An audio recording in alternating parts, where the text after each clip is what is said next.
모은행에서 작년에 희망 은퇴를 한 박모 씨는 집에서 TV 리모컨만 만지작거리는 신세가 되었습니다.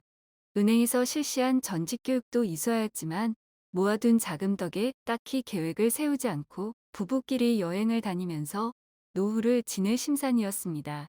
그러나 그러한 생각이 틀렸다는 것을 깨달았습니다.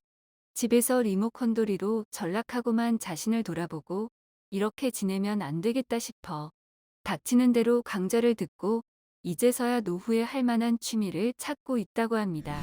시니어를 위한 채널 리얼 시니어. 여러 조사 결과에서 은퇴 후 삶에 대한 고민 중 가장 많은 부분을 차지하는 것은 노후 자금인 것으로 나타났습니다. 하지만 여러 조사에서 실제로는 노후 자금 마련보다 취미 여가 같은 은퇴 후 활동에 대한 준비가 더 취약한 것으로도 나타났습니다. 전문가들은 행복한 은퇴 후 삶을 위해서는 돈, 건강 그리고 취미를 갖추어야 한다고 말하는데요. 돈 안 들이면서 노후에 도전해 볼 만한 취미 어떤 것들이 있을까요? 지금 알아봅니다. 첫 번째는 등산입니다. 수차례 실시한 여론기관 조사에서도 한국인이 가장 좋아하는 취미는 등산인 것으로 밝혀졌습니다. 특히 50대 이상부터는 남녀 공통 1위로 나타나 한국 중장년층의 대표적인 취미생활로 자리 잡았음을 알 수 있는데요. 50대는 남성의 25%, 여성의 22%가 취미생활 1위로 등산을 꼽았다고 합니다.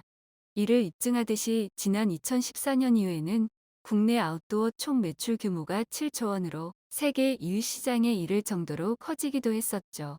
여러분도 집에 아웃도어 브랜드 점퍼는 몇 개씩 있을 것으로 생각됩니다. 삼성 서울병원 스포츠의학실 박원하 교수는 삶과 코스의 선택은 자신의 체력 수준과 등산 기술을 고려해야 하며 운동 효과를 얻기 위해서라면 매일 등산할 경우 1시간 이내가 좋으며 일주일에 한 번 정도로 등산을 한다면 3시간에서 4시간에 오를 수 있는 산을 선택하는 것이 적당하다고 합니다.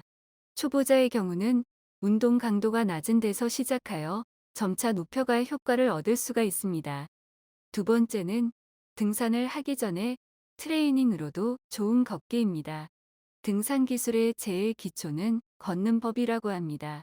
평지, 오르막길, 내리막길, 계곡, 밤길, 비 오는 날, 눈 오는 날 등 시간과 장소에 따라 걷는 법과 요령이 다르지만 무엇보다 중요한 것은 편안한 자세로 피로하지 않게 걷는 것입니다. 속도는 중년의 경우 3km 정도를 약 40에서 50분에 걷는 것이 좋습니다. 초보자의 경우 약 30분 걷고 5에서 10분 정도 휴식하되 가능하면 앉지 말고 서서 쉬는 습관을 갖도록 하는 것이 좋습니다. 그러나 다리에 피로를 많이 느끼게 된다면 다리를 약간 높게 올려놓은 자세로 앉아 쉬는 것도 피로 회복에 도움이 됩니다. 세 번째는 탁구입니다. 탁구는 계절에 상관없이 실내에서 즐길 수 있는 스포츠입니다. 유산소, 근육 운동이 결합된 스포츠로 남녀노소 모두 즐길 수 있고 과격하지 않으면서도 운동량이 많습니다. 같은 시간 등산을 하는 것보다 칼로리 소모량이 1.4배 많고 폐기능 강화는 물론 복근, 어깨, 종아리의 근육 발달에 매우 좋다고 합니다. 각종 아마추어 대회에도 60대 이상이 참가할 수 있는 실버부가 따로 편성되어 있다고 합니다.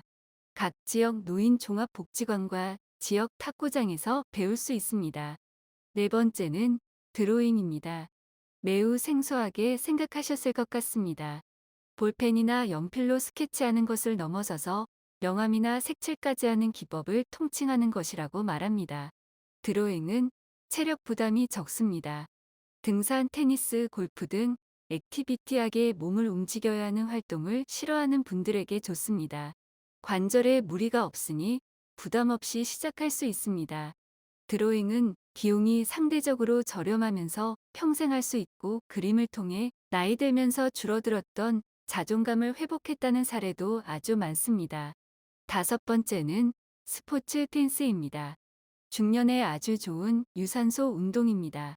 근력 강화, 특히 자세 교정에 아주 좋은 스포츠입니다. 특히 댄스 스포츠는 스트레칭을 기본으로 하고 있기 때문에 자세 교정에는 탁월한 효과를 보실 수 있습니다. 제작자는 다수의 스포츠 댄스 대회를 볼 수 있는 경험이 있었습니다.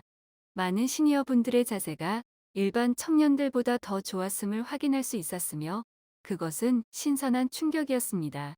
골밀도를 높여 골다공증을 예방할 수 있으며 스트레스, 다이어트에도 최적화된 스포츠입니다.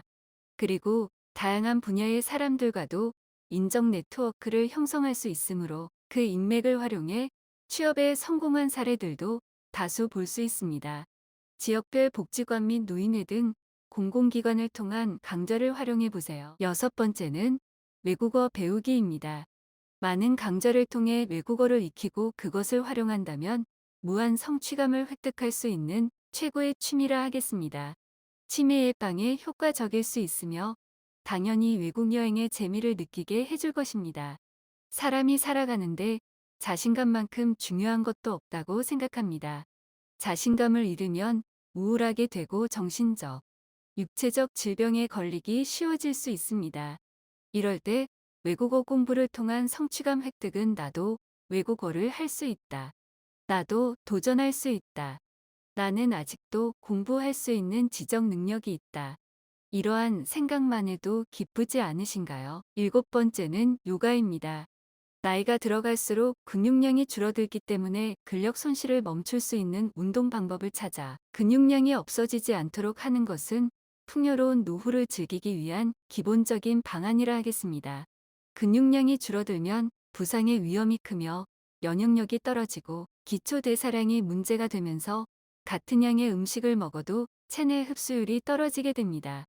요가를 통해 낙상의 위험 걱정이 없고 면역력 저하 걱정이 없도록 몸을 튼튼히 해야겠습니다. 요가 매트 하나만 있으면 즐길 수 있으니 경제적 부담 또한 덜하게 됩니다. 요가는 30분에서 60분간 몸을 움직이기 때문에 많은 시간도 소요되지 않습니다. 하루에 24시간 중 1시간을 온전히 요가에 집중한다면 나아진 몸을 확인할 수 있을 것입니다. 65세가 되면 근육은 30세 전후와 비교해 평균 25에서 30%가 감소하고 80세에는 40% 이상 줄면서 근력도 급격히 떨어지게 됩니다. 요가를 통해 전신 근육을 사용해 보시고 유연성을 키워서 활기찬 노후를 대비하시기 바랍니다. 여덟 번째는 식물 키우기입니다. 텃밭에서 고추나 상추를 키우는 분들도 계실 것이고 집에서 다양한 식물을 키우는 분들도 많으실 겁니다. 적당히 움직이면서 정신 건강에 특히 도움이 되는 정말 좋은 노후 취미라 하겠습니다. 요사이 식테크 문화가 발전해서 열대 식물을 키워서 줄기 판매로 부수익을 크게 올리는 분들도 많습니다. 조금의 전문성을 더하신다면 수익도 얻으면서 취미 활동도 병행할 수 있는 효과를 얻을 것입니다. 식물은 특히 실내 공기 정화의 효과도 있으며 식물이 건강하게 잘 컸을 때 가지는 성취감, 실내를 아름답게 만들고 느끼는 심리적 안정감, 자존감 회복 등 여러 가지 측면에서 입증된 긍정적인 면이 많습니다. 식물 키우기는 반려동물보다 다가가기 쉽고 전 세대를 아우르는 취미 활동이니 세대를 넘어서는 소통을 하기에도 쉬울 것으로 생각됩니다. 아홉 번째는 요리 배우기입니다. 다양한 시설에서의 무료 강좌를 통해 요리를 배울 수 있고 사설학원에도 국비 지원이 가능하다고 하니 도전해 볼 만한 취미입니다. 유튜브에서도 다양한 콘텐츠로 요리를 배울 수 있으므로 참고하시기 바랍니다. 요리 배우고 요리 만들기에 빠져든다면 자신이 먹고 싶은 음식을 쉽게 만들 수 있고 특히 남성이라면 아내에게 음식을 대접할 수 있으므로 부부관계가 더욱 돈독하게 되는 효과도 있을 것입니다. 재료와 공간만 있다면 다른 제약이 적은 것도 장점입니다. 마지막 열 번째는 자전거입니다. 가까운 공원이나 나아가 다가올 봄의 친구들과 시원한 바람을 만끽하며 라이딩을 즐기는 상상 어떠신가요? 요사이는 자전거 도로가 잘 구획되어 있어 안전하게 자전거를 탈 수도 있는 장점이 있습니다.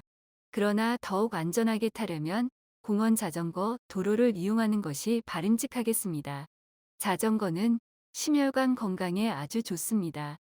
2017년 한 연구에 따르면 자전거로 출근하는 사람은 심혈관 기능 향상을 포함하여 다양한 건강상의 이점을 얻을 수 있다고 밝혔습니다.